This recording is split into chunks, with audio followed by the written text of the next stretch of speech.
Alright, so a few weeks ago I put out a poll, and that was a choice between covering Samurai Western, 10,000 Bullets, and Michigan Report from Hell. Michigan Report from Hell was developed by Grasshopper Manufacture and was published by Spike for the release in Japan and 505 Game Street for Europe. The game did not receive a North American release though. The producer of the game was Goichi Suda, a man also commonly known as Suda51, although it's not entirely clear how much input he had into the final product we have here. Some of you left comments on the poll warning me as to what exactly I was in for, and wow, you were not wrong at all. This game was something.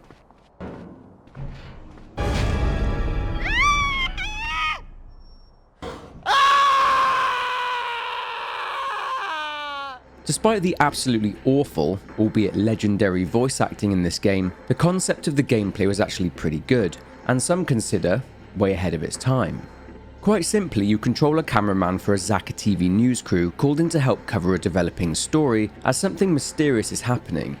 Quite bizarrely, this game, despite being titled Michigan Report from Hell, is actually set in Chicago. It does have a tie to Michigan in terms of plot though, as you'll see later on. For the game's story, it has one main ending with numerous variations of that ending, which are dependent on how the cameraman acts during the game's events. Points are awarded for either filming suspenseful moments, erotic moments wherein the cameraman is a sleaze, That's the worst thing a cameraman could ever possibly do. and finally immoral moments such as filming people being killed and filming people in danger and not stopping to help. Lastly, each reporter has a set number of levels. If a reporter dies, then those levels are skipped and a new reporter comes in. Alternatively, the first reporter can survive the whole game and go through all the levels, if that makes sense. So I'll be going through the majority of the game with the same reporter. Anyway, that's pretty much everything about the game, so let's now jump in. It's the 17th of August. A plane has crashed on the shore of Lake Michigan. According to a news crew, they arrived to report on the situation and noted that the military were acting strangely in regard to what had happened. By the 18th of August, a mysterious fog has started to engulf the city of Chicago and eventually engulfs the entire country. One of these Zaka TV news crews, belonging to the media arm of the very powerful Zaka Corporation, have arrived on scene and are going through the paces. There is the cameraman, along with the sound guy Briscoe, and news reporter Pamela. After giving the cameraman the rundown on the basics of what to film, the crew begin to investigate the fog in the area. They soon come across a woman named Patty who is covered in blood. She's in a state of shock and says that they all got killed. She is then killed by some kind of monster, and the crew run back to the news van. Unaware of what it is they just saw, the cameraman continues to film Pamela's bewildered reaction, and she chastises him for standing there and doing nothing. Pamela fails to notice the monster rising up behind her, and despite Briscoe's warnings, she gets eaten by the monster. After this, the news crew are informed about a survivor at the Chicago International Hotel, so they head there. Another reporter named Ann Anderson has taken Pamela's place, and upon them checking out one of the hotel rooms, which is covered in blood, Ann says they need to hurry up, or other Zaka TV news crews will get the scoop before them. She says that there's no one left there in the hotel, indicating a false lead, so they should leave. They go to head out as Briscoe is downstairs in the lobby, but they then receive a call. The woman on the phone says that a monster is after her, and that she's at the observation deck at the center building. Anne says that they should follow this lead and help the person on the phone. So going downstairs, they find a drunk Briscoe who is mourning Pamela, as he was in love with her, and he talks about how he is going to tell her parents about what happened to her. Anne tells Briscoe that Pamela knew the danger she was getting herself into, and convinces Briscoe that the best way to honor her memory is to carry on reporting what is happening there in Chicago.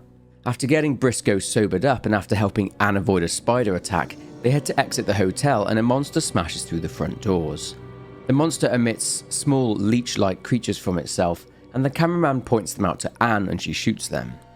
After all the creatures have been dealt with, the crew leave the hotel and drive towards the center building. On the way there, however, they discover another of the news crew's vans and decide that teaming up with them would be a great option. However, there's no one inside the van. Wondering where they went, Anne spots someone in the fog. It's Pamela, much to Briscoe's surprise. However, it soon becomes clear that all is not well with Pamela, as she vomits up a leech-type creature along with blood. She attempts to grab the cameraman, who pushes her over, leading to Briscoe having a pop at the cameraman. He stops when Pamela begins crawling towards the crew on her back, prompting them to ditch her and run away. Escaping inside a nearby office, they explore it, and after finding nothing in there other than a body inside a locker, they go to leave but once again encounter what used to be Pamela. She's mutated somewhat and crawls towards them. Now, Anne can die here, getting killed by Pamela. Otherwise, the quick-thinking cameraman directs her attention to the button for the shutter, and it comes down on the monster, killing it. They then leave for the center building after Briscoe has said a tearful goodbye to Pamela.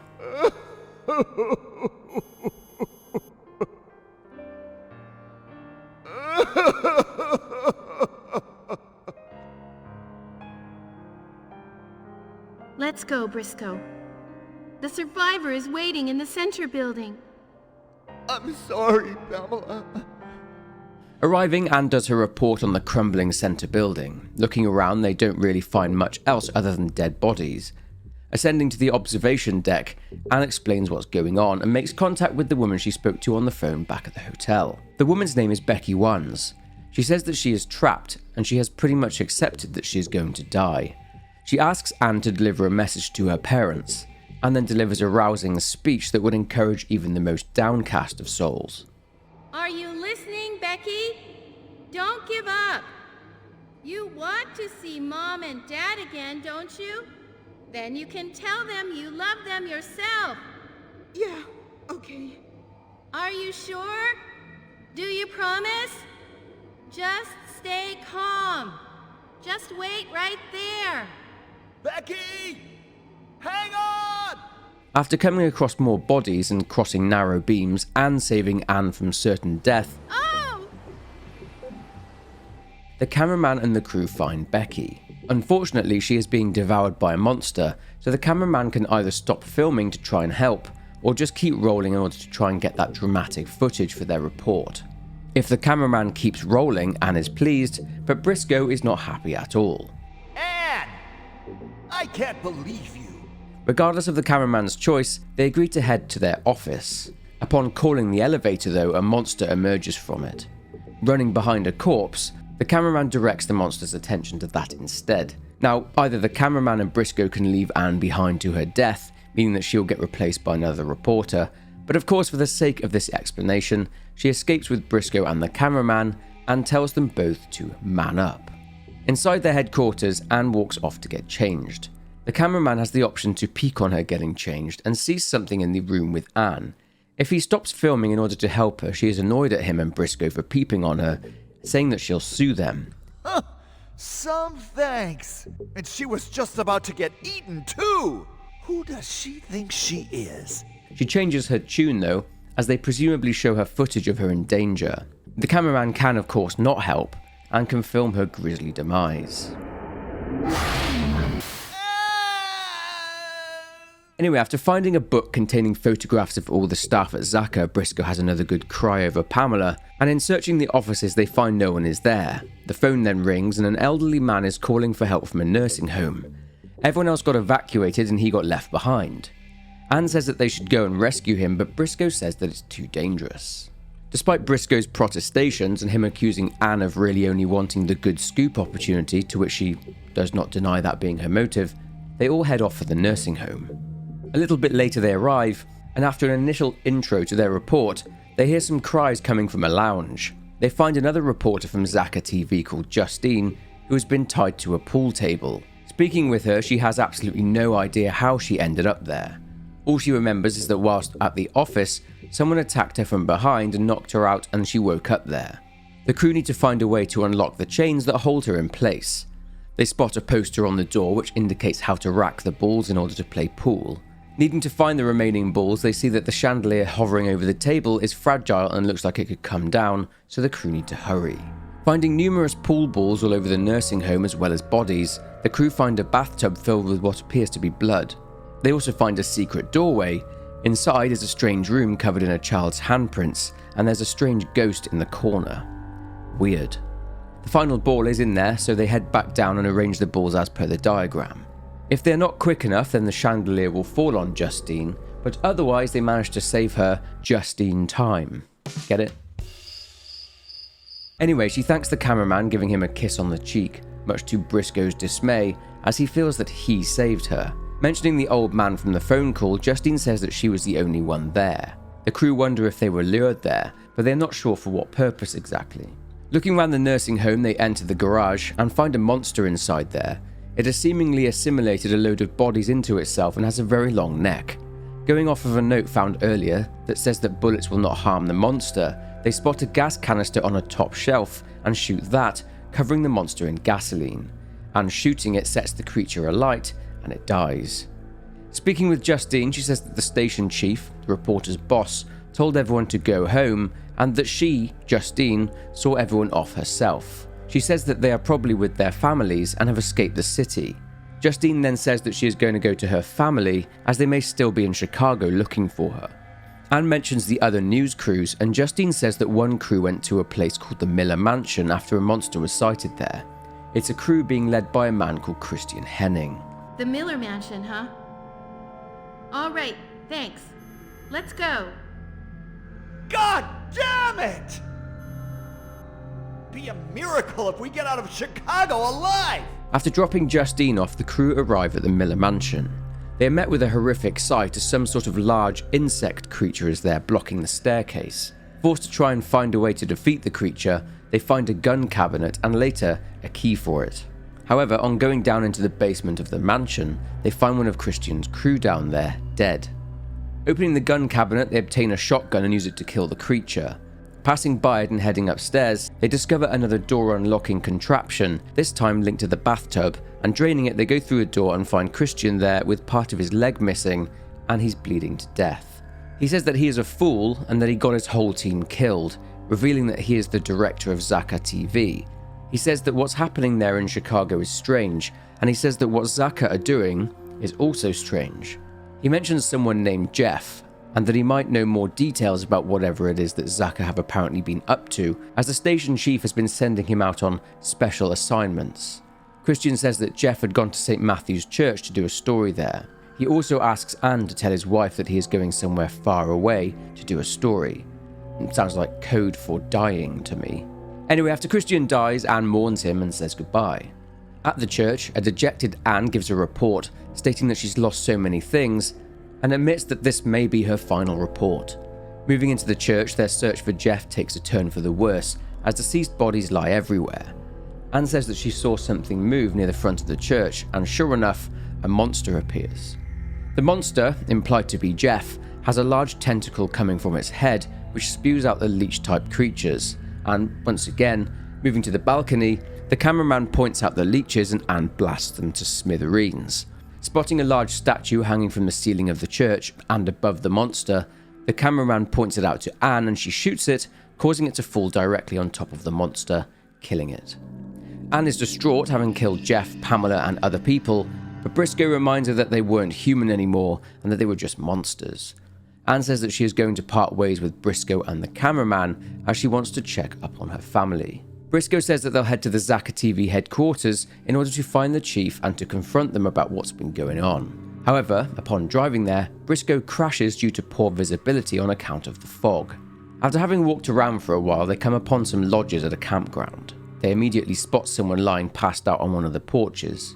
Bringing her to, she says that her name is Nina Volkov. She recognizes their uniforms as her boyfriend, Dwight Murdoch, also works for Zakka TV as a cameraman. She was there in order to meet with him. Briscoe knows Dwight personally as they go way back, having been hired at the same time. She said that she didn't evacuate as Dwight went out to cover the story shortly before the evacuation order was put out, and as mentioned they agreed to meet halfway between where he was and their apartment, which was at the lodges. She says that she doesn't know why she passed out and doesn't know if she was attacked or not. Briscoe considers that the attacker may still be around there. Thunder strikes and Nina gets freaked out. She starts to wonder where Dwight could have got to. Paging him doesn't work, so Briscoe suggests getting some rest and waiting for the rain to stop. If Dwight is not there by the time the rain stops, then they'll take Nina's car and leave. Resting and taking showers, they reconvene and hear a noise from upstairs, and they discover the dead body of another crew member. Realizing they need to leave, and fast, they get ready to go and get Nina's car as Dwight is still a no-show. Briscoe feels dizzy, so he stays at the lodge whilst Nina and the cameraman go and fetch the car. Look, here's a shotgun. You might not know it to look at me, but I'm pretty good with a gun. As long as we have this, we can feel safe, huh?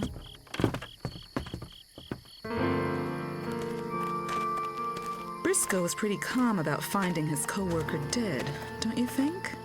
Maybe he's a really cold guy.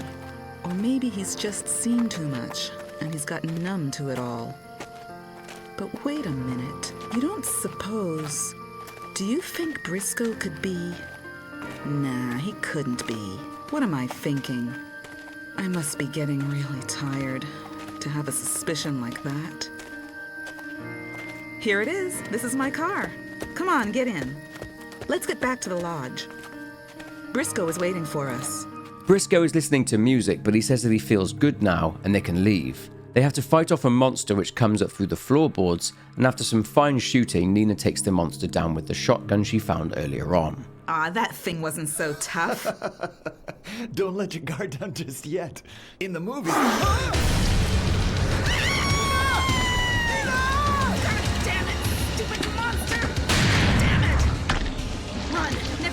What? We're not gonna leave you! I can take this thing. Just get out of here. I'm all right. I've still got some bullets left. I'll make this thing blow up from inside. Nina! Look out!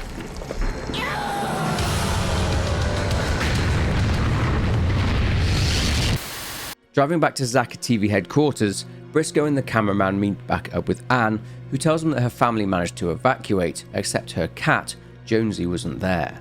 She apologises for having been so tough on Briscoe, and he accepts her apology. Anyway, Briscoe says that he's appalled by what their chief has put them through. Seriously, look at him. He's fuming. They have a plan to catch her confession on tape. Taking up more leech-type monsters, they head to confront the chief. Her name is Deborah Flair, and she turns around to face them. Anne goes to address her and starts to speak, but gets nervous and fluffs it. Briscoe then takes charge and speaks to Deborah. Before he can talk though, she recognises him, bigs him up and offers him a promotion, and this flusters him too. Anne then snaps him out of it and he continues. He demands an answer as to why she ignored the government's evacuation advice and demanded that all news crews go out and cover the story, putting their lives in danger. He has other demands too. Find out what happened to every single news team member that disappeared, and make sure we all get safely evacuated. You're gonna do these things, and you're gonna do them right away. And you're gonna apologize to and compensate the families of the team members who died. I want you to promise you're gonna do these things right here in front of this camera. All those things have already been taken care of. Show me you're taking this seriously. Don't delegate these things to your staff. 5 hours from now, there'll be a military rescue transport at the airport. That's the military. Do you hear me? I negotiated for this with General Sanders personally, you see. I guess somebody as important as you would have lots of high-level connections like that. Would you like to be on that transport? Well, then I have a little favor to ask. One of our men is being held in detention in a certain place. The man's name is Glenn Buckland, I believe. With the confusion of the evacuation advisory, I'm afraid he was left behind, still locked up. We just can't leave him there now, can we? I'd like you to go rescue him. Okay. You want to make sure every single employee is all right. Isn't that what you said? So, where is this guy being held? In a research room at the Von Erich Library. Outside the chief's office, they realise they've been played. They discuss how they found it hard to defy Deborah and mention how they feel they need to complete the best news report for Deborah, even if it means risking their lives. Nonetheless, they head to and arrive at the library where Anne gives her usual introductory report, where she reports the library being completely deserted. Viewing security cameras, they spot Glenn. He's inside a locked room, and after working out the code for the door, they enter. However, Glenn is dead. Upon inspection, he's been killed by something that escaped into the vents. Behind him is a diary that mentions a meeting with someone called Dr. O'Connor at a club called Club Gotchi. Leaving the library and heading to Club Gotchi, they enter, and unfortunately the place is pitch black since it's located in a basement. They will need a special infrared attachment for the news camera, so they stop off at a junk shop in order to find one. And they do find one inside a crate, and going back to Club Gotchi, the cameraman seeks out and finds the breaker box, getting the lights on. After a tour of the club for any viewers who may be watching, the crew make their way to the VIP section and they meet and speak with Dr. O'Connor. O'Connor reveals a lot of very interesting information. Interviewing him and informing him about Glenn's death, he tells Anne that the monsters are the result of a mutant virus developed by himself whilst he was working for the Zaka Group. The virus was intended to be used against the enemies of the US, meaning that the military, the US government and Zaka Group were all working together. He talks of the sheer size and power of Zaka Group. He says it got so big as a result of its patent on DNA manipulation technology. Dr. O'Connor seems to harbour a lot of disdain for the human race in general, and the mere suggestion of a drink to calm them all down only infuriates Dr. O'Connor. He mentions that his body cannot process alcohol anymore. He also mentions that nothing he says is going to save them from getting infected. Pressing him for more information, he reveals that this virus of his is the latest form of a bioweapon. However, O'Connor calls the virus a failure, as the infected cannot be controlled and the organs in charge of their senses degenerate. They are very attracted to loud noises and don't make very good weapons. However, despite his creating the virus, he has no idea how it spread all over Chicago. He confirms that the cause could have been the plane crashing into Lake Michigan days prior. He says there's a way to stop the spread of the virus by way of a vaccine that prevents people from getting infected in the first place. For those that are already monsters, the vaccine will kill them. Pressed on why he doesn't use the vaccine, he explains that the military took most of the vaccines along with the lab animals, transporting them via train. Dr. O'Connor is furious because they promised him joint research, but they ended up stealing the lot from him. Briscoe demands the vaccine, but again this enrages Dr. O'Connor, and he wants to know why humans insist on remaining human. He then starts to struggle a bit, showing signs of infection. He refuses to take the vaccine, saying it cannot be used in its current form. He continues to painfully mutate and calls it a new form of life. Finally, he transforms fully into a monster. Remembering what O'Connor said about him not drinking alcohol, Anne throws a few drinks from the bar into the monster's mouth after being baited by the cameraman. After this, the cameraman enters the sound booth, turning the music on, and this attracts the monster, leading to it being electrocuted, and this kills it. Leaving the club, they head towards the Forest building, which of course is where another news crew member called Adonis went for his report.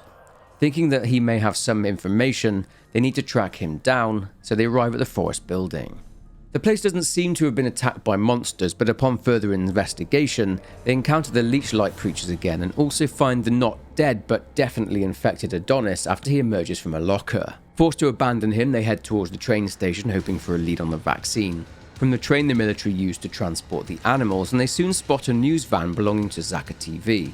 Checking it out, there are no survivors present, and they soon hear a roar coming from somewhere, so they quickly depart.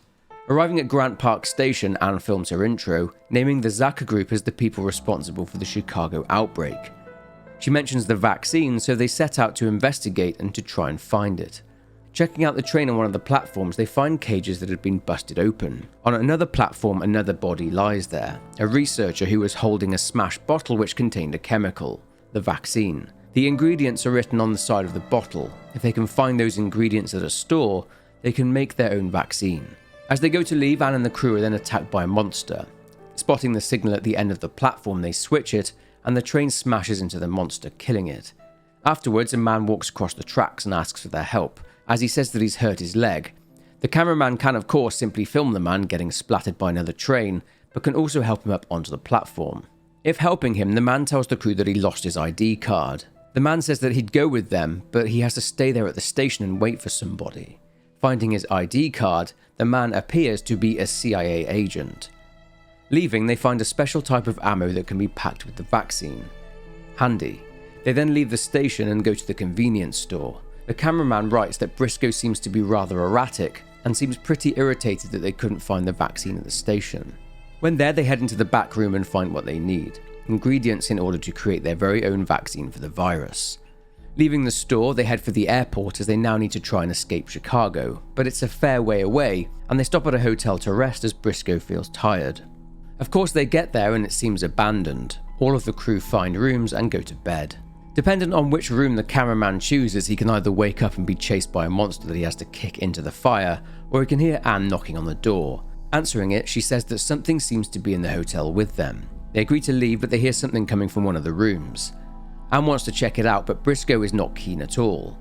However, they do end up checking it out and find a man sat in the bathtub crying and holding a shotgun, talking about how he let an infected person stay and how his wife is now a monster herself.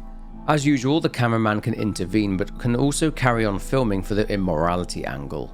If helping the guy, he asks why they couldn't just let him die. They decide to leave him there at the hotel and push on towards the airport. Anne films her intro report and they move past the security gates. They move to the control room and hear someone trying to make contact. They want someone to turn on the runway lights. Responding, Anne says they'll try to get to a lighthouse nearby in order to provide the military something to see through the thick fog. Getting back to the car, they are approached by Deborah, their boss.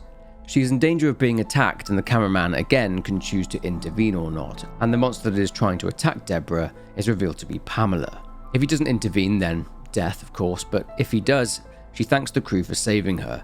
Mentioning Pamela to the chief, she seems very worried about what happened to her. Briscoe explains that they're going to the lighthouse. They are then approached by a very strange man. He claims to have no idea what's going on or where the fog came from. He begs the crew not to leave, saying that he's been lonely and he keeps trying to touch Anne. Briscoe mentions the virus, but the man seems completely oblivious, saying that he woke up and everybody was gone. He mentions Dr. O'Connor. Briscoe puts two and two together and realizes that this man is one of, if not the test subject Dr. O'Connor was experimenting on. Subject 0, if you will. The man then confirms this. He starts running around and tries to attack Anne. She has to shoot him using the bullets with the vaccine loaded in them, and he mutates into a mass of flesh filled with leeches and explodes. Then the fog mysteriously clears. They think that this man, this subject, was the source of the fog itself. After this drama, they arrive at the front of the lighthouse, but Anne says that she is too tired to ascend. She seems to have lost all motivation to keep on reporting, not seeing what the point is as nobody is going to watch the report. So Briscoe and the cameraman go up by themselves. On the way up, Briscoe speaks about his theories about what happened in Chicago. He considers that a certain reporter knows who is behind everything that has been going on, as that person seems to be the chief's favourite. He considers that the chief is involved, and that murders they saw didn't have anything to do with the virus at all. Anyway, they manage to activate the lighthouse so the military can see where they are going, but Briscoe says that he can't see the transport anywhere, and he considers that they may have deserted them. They then ascend to the top. But something happens to Briscoe. He's infected. This is why he was so irritated after they couldn't find the vaccine at the station, and why he's been feeling under the weather. After he's mutated slightly, he smiles at the cameraman and leaps out of the lighthouse, presumably jumping to his death, choosing to sacrifice himself to contain the infection. So there are actually 4 cameramen, and the approach to how the cameraman covers the story determines which cameraman the player appears as at the end. If the cameraman covered more of the suspenseful moments, then he is revealed to be Dwight Murdoch. He says that he'll never forget Nina, his girlfriend. Seriously though, how did she not know it was her own boyfriend? He says that he'll never forgive the guy that put her in that situation. Dwight is then shot by someone off camera. If the cameraman filmed a lot of erotic moments, which basically amounts to filming the reporter doing things like crawling along the ground and climbing up ladders, or filming up skirt, then he will rack up erotic points, and these result in the cameraman being called Teddy Snooker. He's only really interested in all the smut he managed to film, and is shot for his troubles. The cameraman, if filming the immoral parts of the story, such as dead bodies and letting people die, then the cameraman will be Andy Steamboat. He talks about his experiences and says that people have the right to know the truth. Of course, he is then silenced for good. Now this one is quite difficult to achieve, but is done by achieving a lot of immorality points. Look closely. It's me. It's me, see? The game then ends, but we have some final things to clear up. So there's a big thing we still need to uncover, and that is in relation to the virus, what it is and how it got started. As we discovered earlier, the virus itself was created by the Zaka Group in partnership with the US military and the US government. Also mentioned earlier is that George Gagne, who we met at the airport, was Dr. O'Connor's first test subject. Gagne, of course, being the name of the virus itself. At the train station, the crew find evidence in the form of documents which detail experiments on animals for this virus, and the documents detail different stages of mutation, including the ones we've seen, such as vomiting leeches. The crew could find a dead body at the station, and next to it, more notes. These notes talk about how to cultivate the vaccine and how to administer it. Another set of notes on a different researcher talk about the effects of anti-Gagne cells on the body, that they create antibodies against the virus. Anti-Gagne cells are rejected if the subject has already been infected with the Gagne virus, and this results in death, just as Dr. O'Connor said, and as we saw with George Gagne's death. Alcohol in the blood slows the virus down, which is why Briscoe took a while to show symptoms. He was drunk in the hotel, and likely the alcohol was still in his system. As we heard Dr. Connor explain, he says that the military and the government betrayed him and stole his work, taking it from him, and they were having it transported somewhere. As we saw, whatever animals that were being transported on the train got loose, and this resulted in carnage at the station. The plane that crashed into Lake Michigan was likely carrying George Gagne on board. He survived the plane crash, and he was the source of the thick fog blanketing the city of Chicago. It could be that the fog was another method of infection, as well as the leeches and monsters, but that's just a guess, as concrete information on this virus is pretty scarce. I'm not sure why the plane came down. It's possible that Zaka Group, being as powerful as they are, arranged to have the plane shot down, as they may have felt that since the virus was created in one of their labs, they had been betrayed by the government too. When being sent to the library, Anne suspected that Glenn Buckland had been locked up inside the room by the library by the Zaka Group because he found something out and was getting too close to some information that someone didn't want found. He of course had a meeting scheduled with Dr. O'Connor, so therefore he was locked up. Glenn also wrote that he had to meet with Dr. O'Connor or his plan would be ruined. But what was Deborah's role in all of this? So from what we can tell, Deborah is probably quite high up in the Zaka Group, and she's quite influential too. But how would starting the outbreak be for her benefit? Well, for ratings. Yep, for the juicy scoops, which I guess is why she was so happy to send all of her news crews out to get the big story. Only it couldn't get out that this virus was created in a Zaka Group lab, so Zaka had to clean up, as we saw in 3 of the 4 different endings. To find evidence of her being responsible for the outbreak, the cameraman can discover many notes or memos scattered about the locations our very same news crews visit. These are written to someone referred to only as D, meaning Deborah, and are written by someone referring to themselves as M. It's not entirely clear who M is, but it's likely a random unknown reporter who was working for Deborah and Zaka TV. Let's look at what those notes say in order. The first note found in the hotel states that M has researched and found out about the name Gagne. The second, found at the office, sees M reveal that they feel as if they are being watched, and M says they are going to lie low. A little later at the Miller mansion, another note sits there from M, and it says that they have found no further developments, but write about the fog appearing that it didn't happen by chance. At the lodge, another one is found, and it says that their friend had been caught, saying there's a traitor among them. This is obviously referring to Glenn Buckland, who remember was locked up in the library. This person mentions that they trust Deborah, which of course lines up with what Anne said about wanting to give her absolute best for Deborah. After this, the next note is found at the Zaka TV headquarters. It's an email, and it says that they've seen the military up to something strange, and of course, this is that they were moving something via train. At the library, they see another note from M saying that they are in disbelief, as they found something out and they don't know what to do. M mentions Deborah's words of encouragement keeping them going. At the store, a note mentions that M tried going to the train station but didn't find anything there, but M found fresh cigarette butts there. She figures this is the person trying to kill them. In the hotel, a note is found stating that M found out the name of the virus, Gagne, isn't just a code name, and is the name of a person who, of course, we know to be the strange man at the airport. And finally, there's a note at the lighthouse which states that M has finally realised what Deborah is up to. That she, with her high and influential position in the Zaka Group, is the one behind the outbreak. It seemed that Deborah had sent this person to find out more about the virus. But was that really her goal? Was her goal just to create a trail of intrigue for a big and mysterious story? Obviously, Deborah knew what the virus was.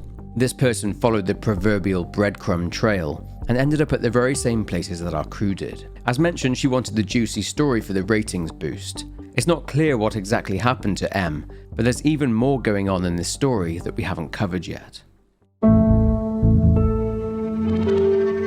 Let's talk about Paula. If during the game reporters Anne, Justine and Carly die, then the replacement is Paula. Paula is very strange from the off. She seems very detached from what is going on there in Chicago, and first time we see her, she is telling us how she got separated from her news crew, popping up out of nowhere. We actually learn of Paula's true identity through videotapes which have been left scattered around the city. The first tape we find is of either the plane going down and crashing into Lake Michigan, or is a meteor, although the first one makes much more sense. The second tape is of a reporter stating that she knows the name of who is responsible for the outbreak, Deborah, but she is silenced by someone who is just in shot. The third tape is of a member of one of the news crews who is blindfolded saying something similar and who is shot by Paula. And the final one sees Paula repeatedly shooting someone, and she seems to revel in this act, enjoying it. So what's with Paula other than her being completely unhinged? Well, it seems that she is the traitor referred to in the note found in the lodge. It's certain that all the bodies we encounter appear to have been murdered at points throughout the story by Paula, although quite what her motive was is unclear. She was likely the one that knocked out Nina at the lodge and killed the crew member upstairs. She likely murdered Glenn, although how she escaped that room is also not clear. She may be a plant by Zaka Group to clean up any evidence of their involvement in the creation of the Gagne Virus. Is she working with the fourth cameraman Diego? Who knows? This story almost feels like it wasn't really well fleshed out.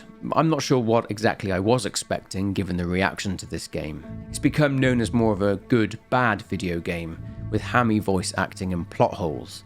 And speaking of plot holes, let's move on to final things. There were many things in this game that were there but that made absolutely no sense or had no explanation. There were numerous ghosts that the cameraman could just film for extra suspense points. Were these the ghosts of victims claimed by Paula, or just random pieces of horror scattered for effect? There were many instances of spooky happenings such as floating pillows and saucepans, indicating a possible supernatural element, but this was teased and never explained. Then in the hotel we can see a UFO flying across the city.